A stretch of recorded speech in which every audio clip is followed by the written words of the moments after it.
Sumulat sa atin si Albus Santella, 7 years old ng Muntinlupa City at may gusto siyang malaman. Question of the day! Yes! Yes, at ang kanyang QOTD ay, sino pong NBA player ang pinakamaraming beses na nakascore ng 50 points or more sa isang laro? Yan ang sasagutin ng countdown na hatid sa atin ng Extremes! Bago maubos ang oras, ito pang isang extreme record. Sino ang pinakamaraming beses na nakascore ng 50 points or more sa isang laro? Walang iba kundi ang alamat, si Wilt Chamberlain. Nagawa niya ito 118 times sa buong career niya. Pumapangalawa si Michael Jordan. 31 times siyang nagkaroon ng 50-point games. Wow! Wow! Wow! Asti, grabe ang gagaling nila! Kaya legendary sila pagdating sa basketball.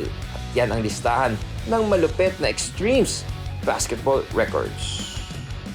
Pag masarap ang usapan, ang bilis ng oras. Oo nga po! Bitin nga eh.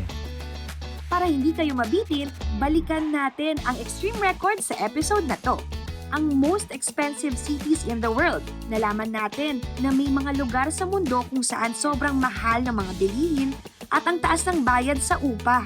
Para mabuo ang listahan, lumibot tayo mula East Asia, Middle East hanggang Amerika. Lumanding tayo sa Singapore, isa sa mga kapitbahay natin sa Southeast Asia. Dito, pinakamahal mamuhay. Ang kadalasang upa sa isang kwarto, $2,310 o 132,000 pesos. Inalam din natin ang extreme sports records ng NBA o National Basketball Association sa Amerika, na kilala sa buong mundo bilang tahanan ng mga lodi at alamat ng hardcourt, ang mga pinakaastig na basketball players. Parang ikaw, Kuya Chris! Kabilang dyan, sina Skiles, Chamberlain, Jordan at Bryant. Isama pa ang record-breaking attendance ng mga fans. Tuwing linggo ng umaga, sabay-sabay nating papasadahan ang mga extreme na listahan. Aalamin natin ang pinakaastig, Woohoo! Ang galing! ang pinakamatindi, Yay! at ang pinaka-nakakabilib. Wow! Ang ganda! Lilibutin natin ang buong mundo. Lahat ng kontinente sa planeta, dadayuhin natin para alamin kung ano, saan, at sino ang may mga record na talagang nakaka-wow. Samahan niyo kami sa nakakabilib na mundo ng Extremes!